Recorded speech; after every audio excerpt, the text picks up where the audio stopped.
seeing nobody else in the waiting room, I guess I would like to start with some introductions. There's some faces in the room that I don't know. My name is Drew Hazelton. I'm the Chief of Operations at Rescue Inc. I'm going to pause for a minute because we're getting a call that's coming in right now and it's going to be a little bit loud.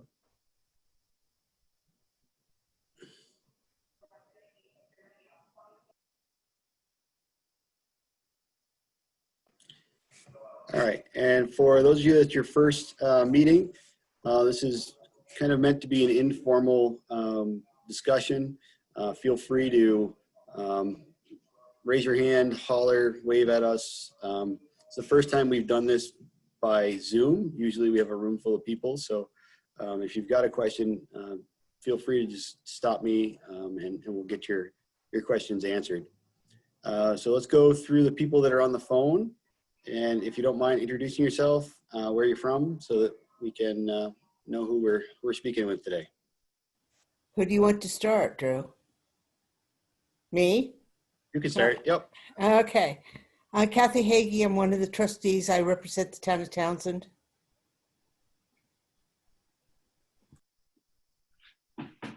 Carla Lumbra. I work for the town of Townsend, Select Board Assistant. Jay Sparks, EMD, Town of Marlboro. Gary Wynn, Selectman, Town of Chesterfield. I'm Fran Shippey. I'm also a selectman in Chesterfield. I'm Peter Elwell, and I'm the town manager in Brattleboro.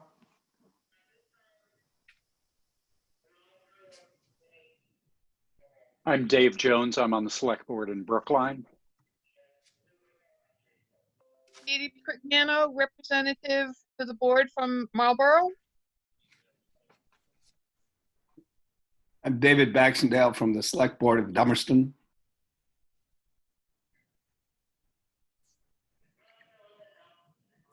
Great, and we have a few people in the room if you want to just speak loud. Deborah Chapman, trustee for Brattleboro. Carol Newell, Dummerston representative. Wynn Clark, Newfane representative. Alan Walsh, work here at Rescue. So thank you all for taking the time to get on the call or come down to the meeting. And again, please don't hesitate to stop and ask questions. Alan's going to be trying to monitor everybody's hands or waving at. So please just kind of shout at us if you have questions. And Drew, I was just jumping on the call. Jim Swozy, I'm the medical director of Rescue Inc. Sorry for the late. Thank you, Jim. So as the first slide said, Rescue Inc. Was founded in 1966. For those people that have been on the phone or trustees, certainly a refresher, but a little bit of a history lesson here. The towns we serve are listed here, 500 square miles, starting at the Massachusetts line, going up to the point of Jamaica, Chesterfield, Hinsdale, and over to Marlboro and into Halifax a little. So we serve a pretty large area.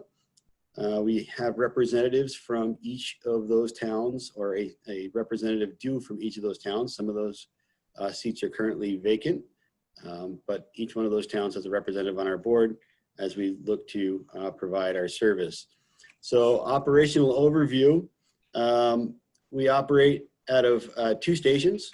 Those stations are located in Brattleboro and in West Townsend. That gives us the best geographic coverage. We serve the communities using 9 ambulances.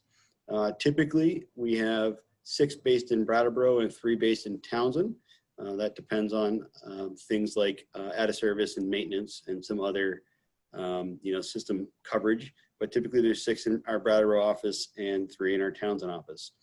We're running currently 69 EMS professionals in order to achieve our coverage. We are under 2 minutes from the time of our 911 tone activation till our trucks are on the road. So we pride ourselves in a quick and safe response. I no longer mention response times during any of our discussions because the response time model has been completely changed in the last few years with most of the country recognizing priority dispatch. So it used to be that the success of an emergency system was measured based on the amount of time that they would that elapsed from the 911 call until the first unit arrived on scene, or also known as your response time.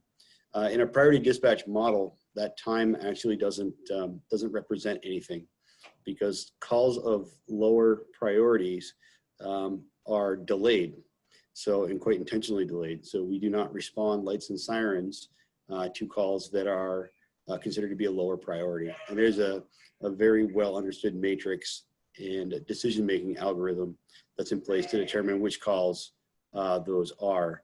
And certainly be willing to answer questions if people have on that. But it's a system that we've had at Rescue for quite some time, and most of the country is now switching to this priority dispatch model for the safety of the providers and crews, but also the safety of the public. So we don't talk about response times, but we do talk about how long does it take us to get out the door and head towards those calls. So it's important to note that we are staffed. So our model is personnel in the building 24/7, 365. So we have crews in both of our buildings, and those crews in the staffing quantities in those stations change based on a host of different factors. So we base our daily staffing on things like seasonal patterns, projected weather, pre-scheduled events. So if there's a parade or a large gathering or a protest scheduled, we adjust our staffing model. If there's a significant weather event, flooding event, heavy snowstorm, things that may delay our in-service time or make it longer for us to cycle through calls, then we adjust our staffing accordingly. We also review our annually. We look at all the response data, as in what time of day, how many calls we're responding to, where those calls are, what our in-service and out-of-service times are, and we adjust our staffing model based on the data that we're seeing. So quite often, one of the questions I get during these discussions is how many people are on, and the answer is anywhere from 8 personnel to sometimes as many as 14 to 16 personnel are in the building on duty at any one time based on those factors.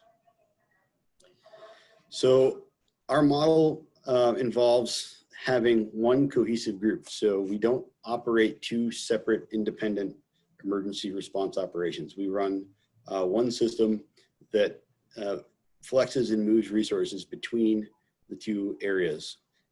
We use status system management as a way to adjust those resources.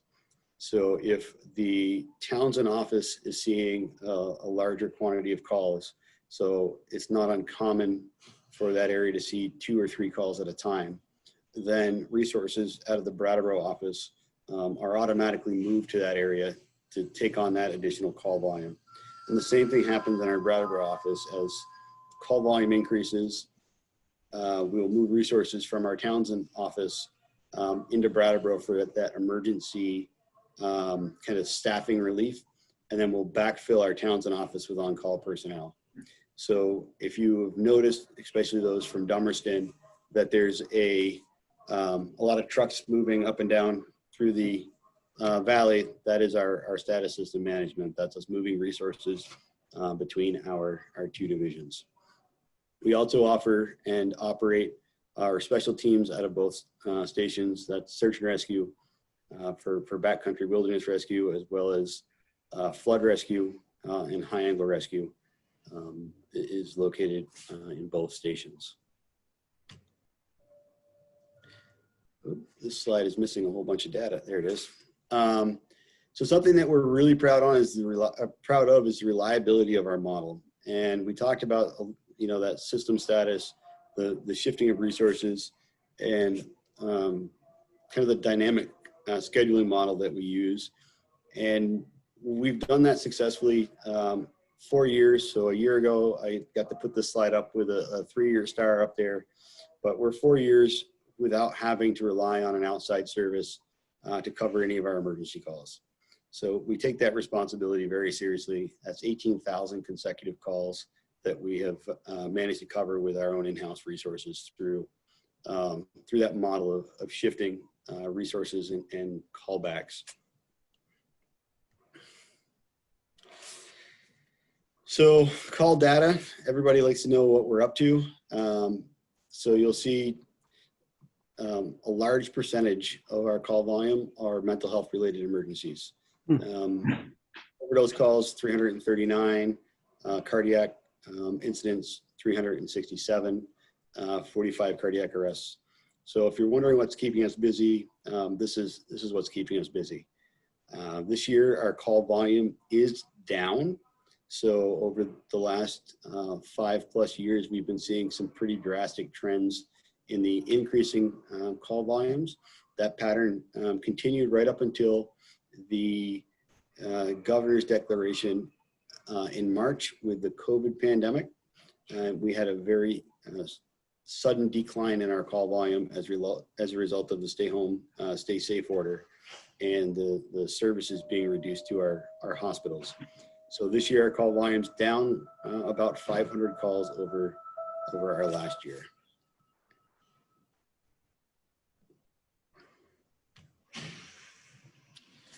So again, some interesting call data. We transported 36 patients on transport ventilators. We provided more standby events this year than we've done historically with 93 standbys. That includes fire scene rehab. That includes protest coverage and other events such as no-knock warrants for law enforcement and other types of medical coverage. Lots of IVs and 29 IOs, which was a lot for us.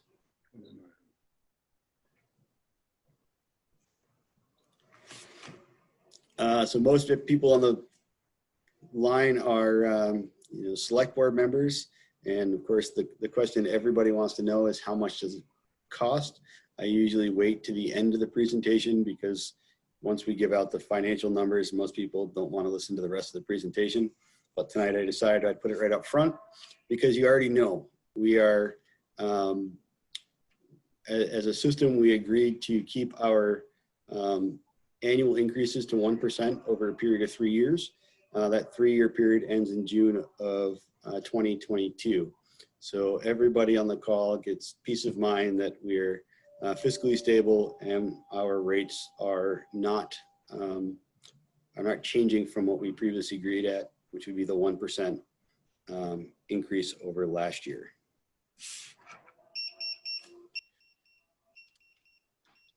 That thought for a minute.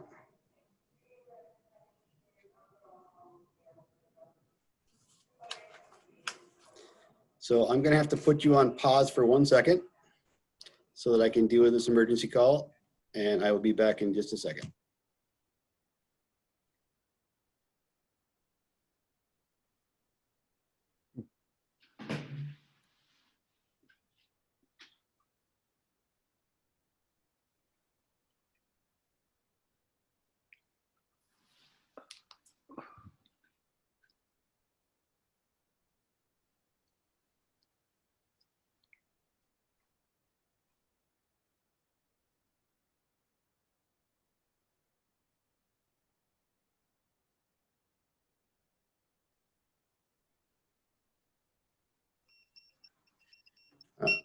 All right.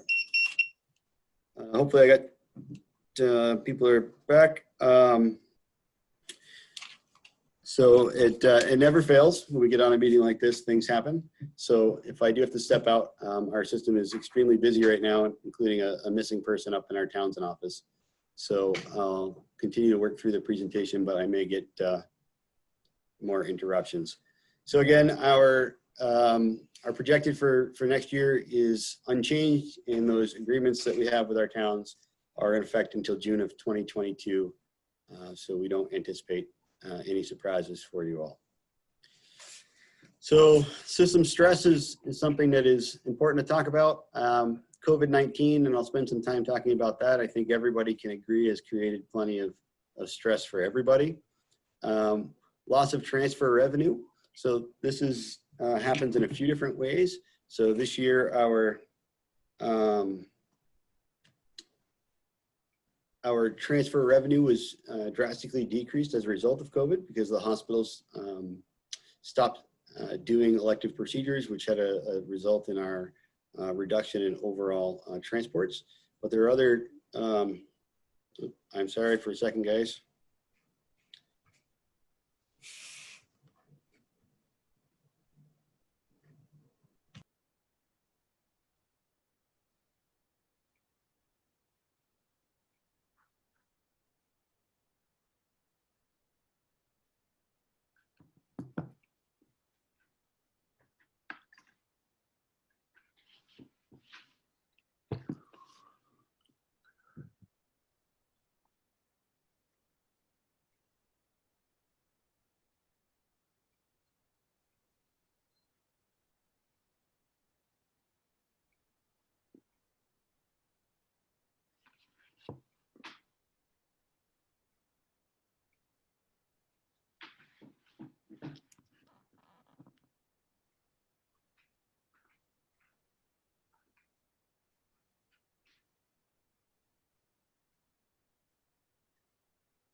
All right, I do apologize.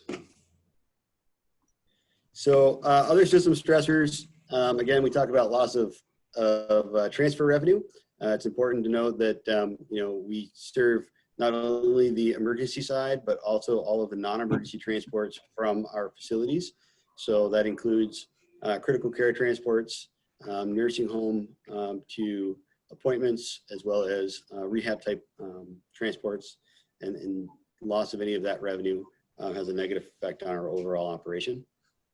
We're continuing to watch and look at increases for mutual aid, and those costs are in the costs of personnel and monetary costs associated with delivering mutual aid out of our coverage area. A lot of towns and kind of first response services are struggling under the current lack of volunteers. So that is something that we're working actively trying to help them kind of bolster their numbers, but it also has an effect on our operation when those services are unavailable. And adding paramedic coverage or removing paramedic coverage from a first response squad has an effect on the way that we're able to deliver service to the other communities. So it's a challenge and a system stress that we're currently watching. Staffing, always a concern. Across the state of Vermont, 20% of our EMS workforce turns over annually. So that constant turnover of EMS personnel in Vermont has created kind of this vacuum of paramedics and especially ALS providers. So we're very pleased with some programs that I'll talk about later that are helping to bring some additional EMS providers into Vermont and into this area. So COVID has changed our EMS education structure completely. Access to education has been challenging in good years and is almost impossible this year with most in-person education being canceled. Hybrid education is now available. That's a plus for us this year.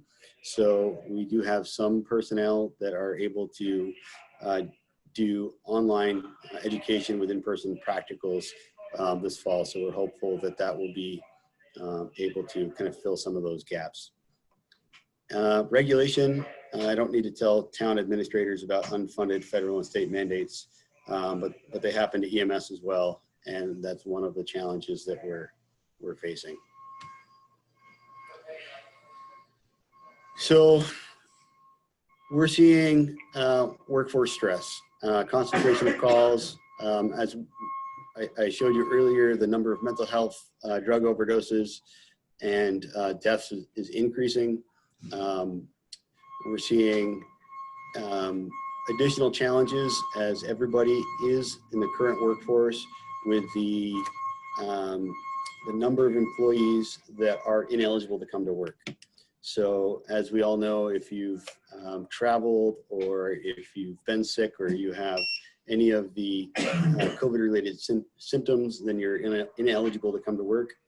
And there's delays associated with testing. So getting people back on the job is creating a challenge for not only us, but for everybody.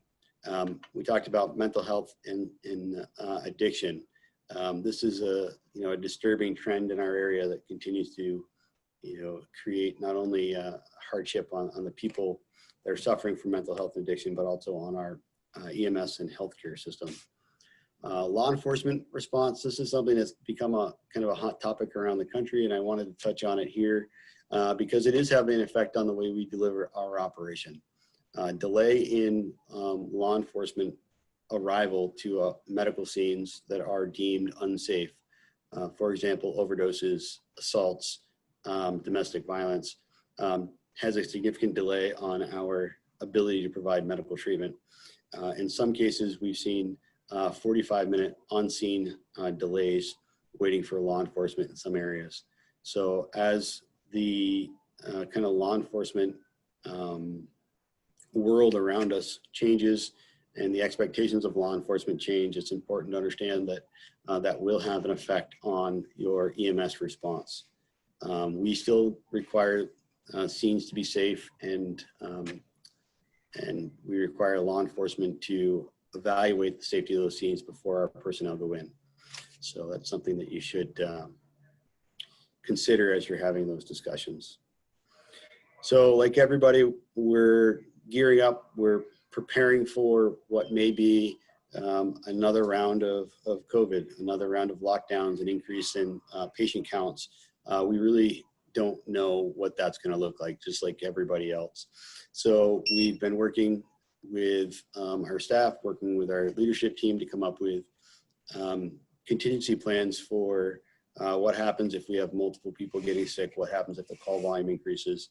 And we're working to have multiple plans to adapt our daily operations, as well as to come up with additional on-call schedules so that we can continue to provide the depth of service that we do through the rest of the COVID pandemic. So it may look different. It's possible that 3 months from now, our response model looks different as we work to deal with things like increasing call volume or staffing shortages due to COVID exposure. So we talked about a little bit about dispatching. So we continue to work on our dispatch algorithms and protocols based on science and best practices from across the country, looking at the best way to respond to those incidents and which resources are best utilized at what type of incident. So with that, we're doing data collection, and we've been asking our dispatch centers to provide us with some of the information we need for data collection. So COVID response, and please just stop me if you have questions. So COVID came, and like everybody, we immediately shifted gears to local community response and planning. How are we going to mitigate our risks? How are we going to keep our personnel healthy? How are we going to keep our ambulances on the road? What type of physical barriers and workplace changes do we need to make? We got that done very early. We were very fortunate that at no point were we ever short on PPE. At no point were we ever short on personnel, and we've been very fortunate through the pandemic so far to have no interruption in our service delivery model. We were pleased to be able to extend a hand to the health department and provide them with additional transportation of COVID positive patients. So it may not be known, but we do transport patients that have tested positive but do not require ambulance or hospital admission to areas where they can be safely housed while they are recovering from COVID. We also are providing expanded testing and pop-up sites. So we've shifted, and we now have our MCI trailer has been redesignated as a COVID pop-up testing facility. So we're assisting the health department in providing those services as part of the statewide response, which has helped to yield such good results here in Vermont. So what happened to us, what we need to know. And you can see the call volume. And the call volume is directly related to the stay home, stay safe. It's directly related to the governor's directions to only go to the hospital if you're feeling like you're critically ill. So we saw a very drastic decrease in our overall call volume. So that's resulted in a direct financial loss, about $330,000.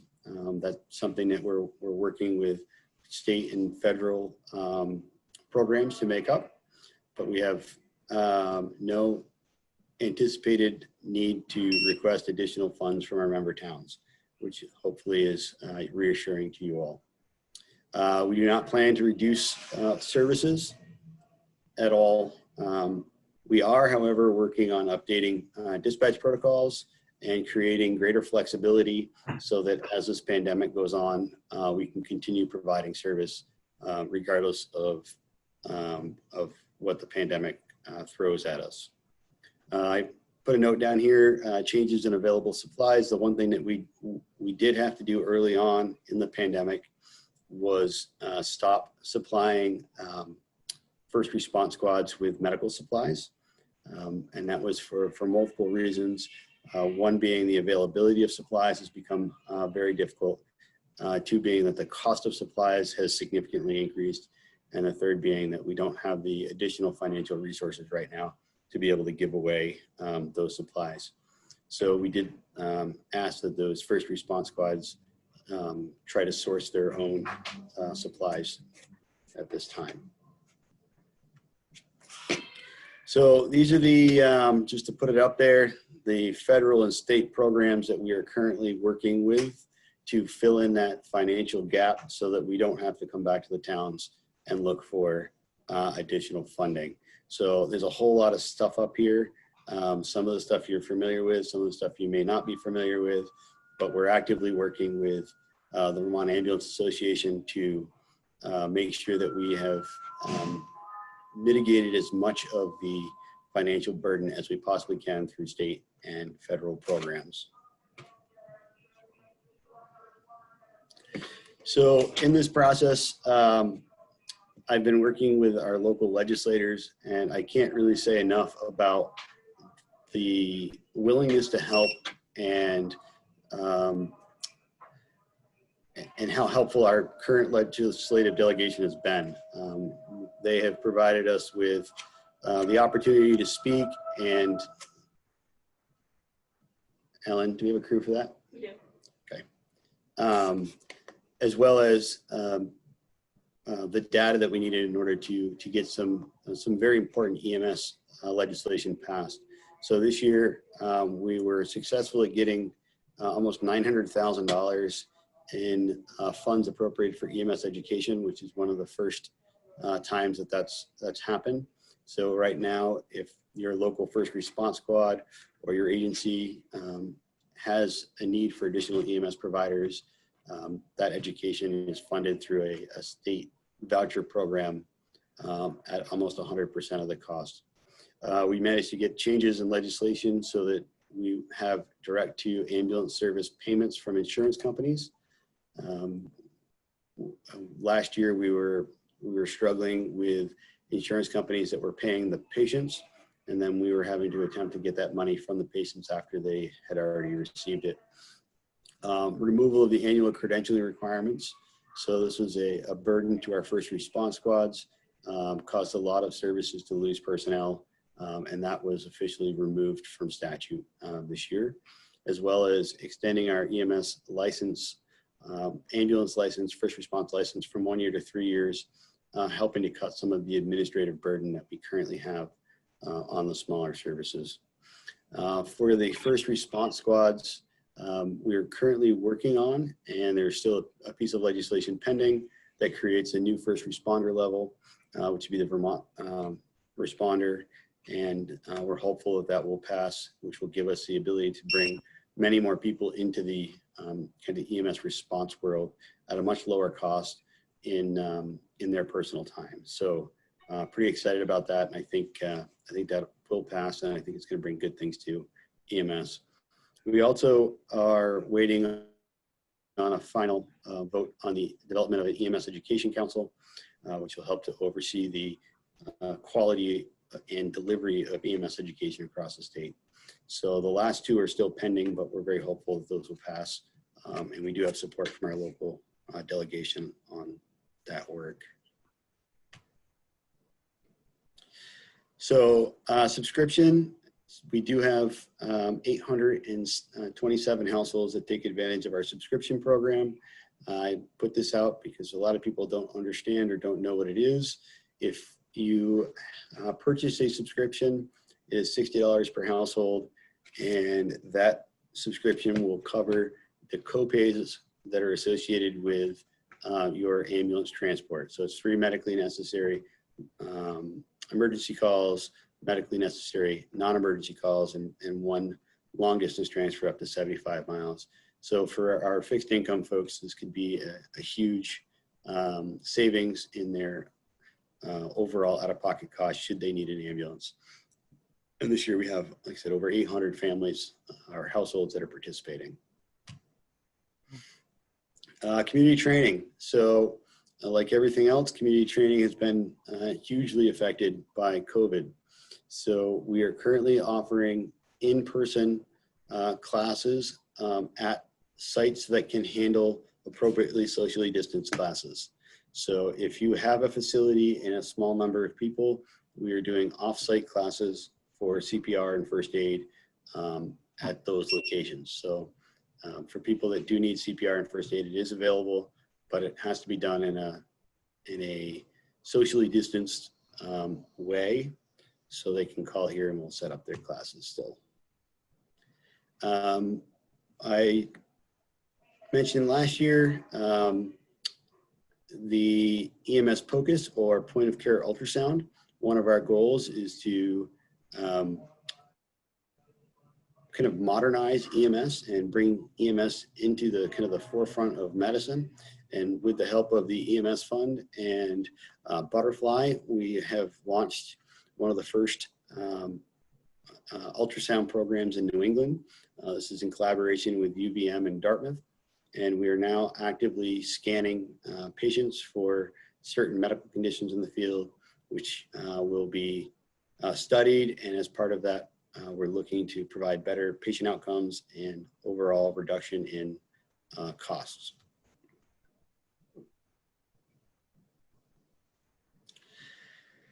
So in the world of pictures, this has been our summer. So again, we talk about COVID and PPE. So we have been successful at continuing ongoing training with advanced video laryngoscopes, as well as some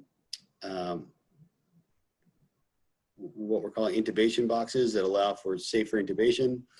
We've been able to bring our EMS POCUS online, as well as high performance CPR and advanced airway management is the bottom. Our special teams have been out. This is a helicopter rescue picture that was part of a search that we did over in the Somerset area. So I have to acknowledge some awards. It's pretty exciting for us. Paramedic Christine Hume, ALS Provider of the Year. We will be having a ceremony for her coming up in a few weeks. Rescue Inc. Received the 2020 Ambulance Service of the Year. Quote from Dan Batesy, your agency's ongoing commitment to excellence and contributions to the betterment of Vermont EMS made it an easy and unanimous choice. So we're very pleased with the award. We're grateful for the nomination. We also work very hard through our quality assurance and training programs to provide excellent cardiac care. So we did receive the American Heart Association Mission Lifeline Gold Plus Award for EMS, and that's for our cardiac care this year. So what's coming? We're still in the cost data collection world, but the good news that we have in front of us, which helps us to understand our finances, Medicare rates are stable. What we don't know is the COVID effect. We are still, waiting to see if there's a second wave. We're waiting to see if there's additional federal or state funding. So there's some unknown COVID effects. But we also have been working, as I said, on legislation, and we've been very fortunate with the response we've got from the Vermont legislature on addressing those issues identified for recruitment and retention. So in the years ahead, we'll continue to advocate for EMS, and I believe we'll be successful at moving EMS forward. So my last slide, and then I'll certainly take whatever questions you might have, is what do you get for the service? What do you get for the reimbursement that you guys pay for? And here it is. You're getting your 24/7, 365 911 response, transport to definitive care, event coverage, specialized rescue. We do the rehab, community outreach, and planning for whatever type of event you guys have. So that's 2020 in a nutshell. I know I've kind of put a lot of information out there, and at this point I would like to take any questions people have.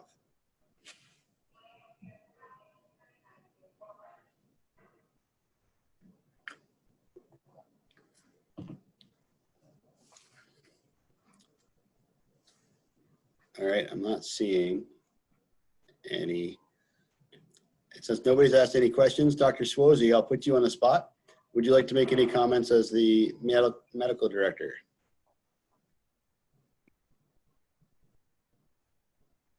Can you guys hear me okay? No, it's a pleasure to work with such a fairly well-organized group. I think rescue, in my mind, is unique just because they cover such a large area. It's kind of one-stop shop, which I actually think is a good thing. I've been really excited this year to work, especially with the airway training that we've done, as well as the ultrasound project is extremely unique. And I think we're pretty blessed to have gotten that grant. It's the only one in the state of Vermont. I think it's being done appropriately because we have board certified ultrasound faculty doing 100% quality assurance for us. So I'm excited to see where that goes. But yeah, you guys are working hard. The atmosphere for EMS, like Drew had pointed out, is very challenging. It's not a huge cash cow by any means. And unfortunately with COVID and a big stress on volunteers, lack of volunteers, it makes it even more challenging. So it's a challenge, but I think we're doing the best we can. Thanks. How do I see everybody on the screen, Ellen? Can I ask a question? Absolutely. Could you explain a little bit about the new program for first responders that might be coming through? Sure. So the proposal is what we call the Vermont Responder, and that would be an entry-level first responder for a community. So that person is not a provider that can work on an ambulance, but they are, it's designed specifically for first response squads, where they would take a first aid, CPR, stop the bleed course, and Narcan administration. So it would be a total of about 24 to 30 hours of education, and they would become a first responder in the community as a licensed member of your first response team. Yes, please. Could you just tell us a little bit more about the ultrasound program and what it is you're screening for, and how you go about doing that? Doc, I'll go ahead and kick that over to you because you're the expert in ultrasound. Sure. So because this is so new to EMS, I mean, it's the technologies have allowed it to kind of break into the field. We decided to initially do assessment for shock. So they're assessing if they have a trauma patient. It's a little further down their algorithm, but if they have time, they're going to be doing an ultrasound to see if there's any potential hemorrhage in the peritoneal cavity. So they look basically around the liver, around the spleen, around the bladder for free fluid. In addition, they're trained to do a cardiac view to make sure there's no fluid around the heart, and a view of the lungs. It's called an EFAS exam, and the EFAS would allow the pulmonary evaluation of the lungs would allow to see if there's a collapsed lung or a hemothorax, blood in the thoracic cavity. They're also, for medical patients, are evaluating lung findings to assess for pulmonary edema. So sometimes it's hard if we have that patient with emphysema to know if it's COPD versus CHF. So ultrasound is a great tool to evaluate if there's fluid in the lungs, and some basic cardiac function. How is the heart beating? If I have a patient whose blood pressure is low, is it because their cardiac output is horrible, or they have a big, cardiac tamponade, fluid around the heart?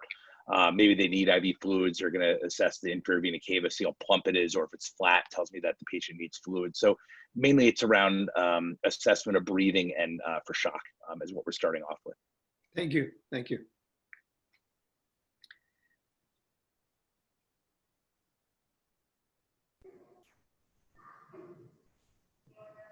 Are there other hands, Ellen?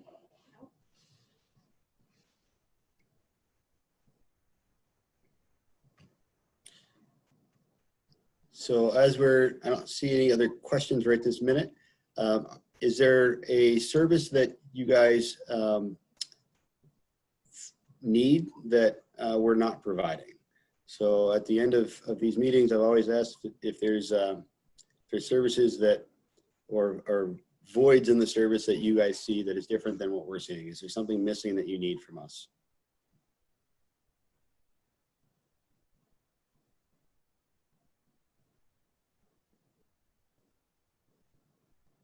This is a very quiet bunch.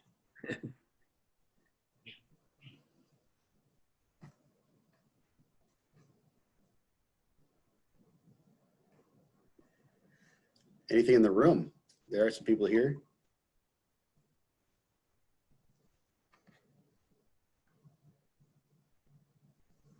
Anything else you guys want to talk about? Any other questions you might have? I'd be glad to try to answer. Go ahead. Well, I might say on a personal note, in some ways, I probably owe my life to Rescue, because after having a serious fall, you transported me to the emergency room, and meanwhile, en route, put in an IV and so forth. So I have nothing but very warm feelings about Rescue, I can assure you. Thank you. I'm glad you had a pleasant experience, and it looks like you're doing quite well. Yep.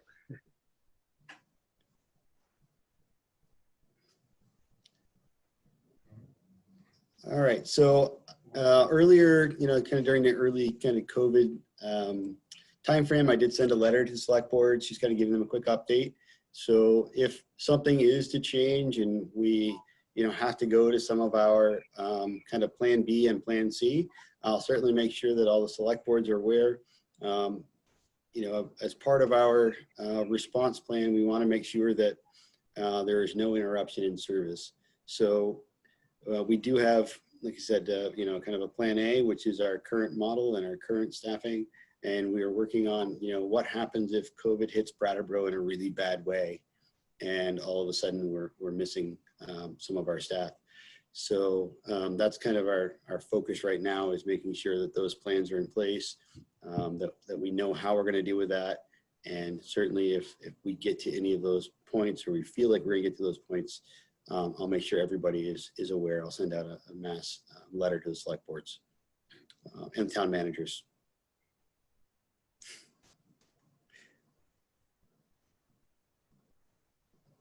I guess before we get off the phone, if any of your first response squads need additional information about how they can get access to some of the training funds, there is a deadline. So all of the money that was appropriated by the legislature came through the CARES Act, and it must be spent by the end of December. So if you have people in your community that have needs for EMS education. If your first response squads are trying to bolster their numbers, they've got to move pretty quickly.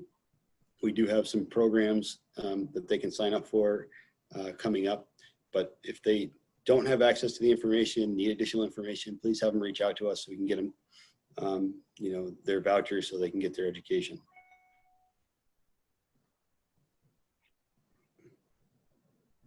I guess one last call for any questions before we end the meeting. Let me scroll through the people and see if anybody's waving at me. Oh, Gary, you saying bye or? No, I just had you talked about difficulty in staffing. Are you losing staff due to, I mean, is it wage issues? Is it burnout? People just plain, because of COVID, afraid to work? What is causing you to have trouble keeping people? So that's a really good question. And, you know, first I look at kind of the nationwide kind of turnover rate in EMS. And then we look at the state turnover rate, and it's believed that a large percentage of that turnover is due to the wages. So we pay at a rate that's, you know, competitive in Vermont, but it is certainly not competitive when you look at Massachusetts. And being that we border Massachusetts, it is very difficult to compete with their wages. So we lost one paramedic this year to a Massachusetts fire service based system, which we can't even come close to competing on wages. The second area that we struggle with is entry-level EMS providers come in as EMTs and quite often leave as nurses. So, and this has been this way for a long time, where EMS has kind of been the farm team for other healthcare professions. I've trained many people that I now call doctor, which is exciting and an honor, but at the same time, we continue to train people that move on to other healthcare professions.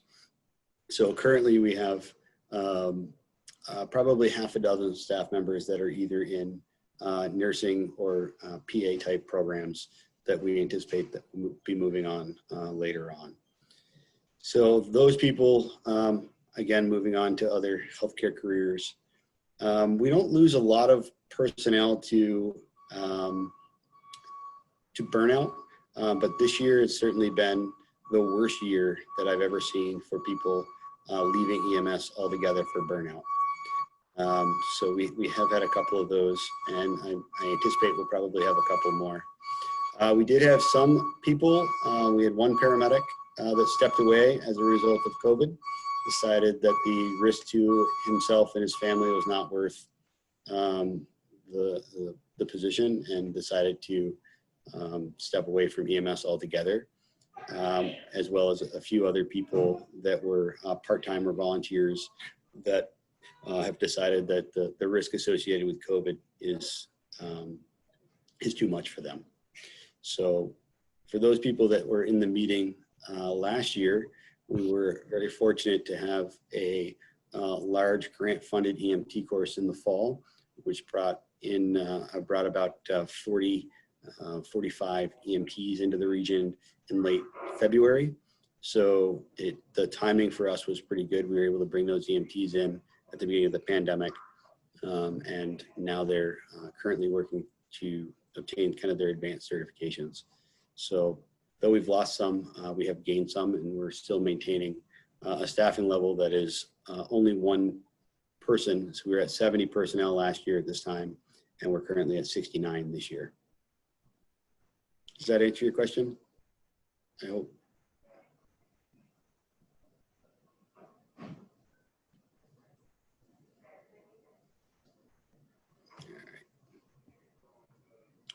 And see any other hands, Ellen? Nope, I don't see anything. Anybody we want to put on the spot and make them ask a question?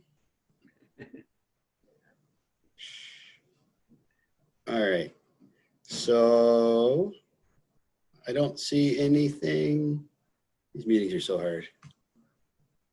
I don't see anybody else. I see some of their videos turned off. Anybody that has their video turned off, if you want to ask a question, just go ahead and shout it out.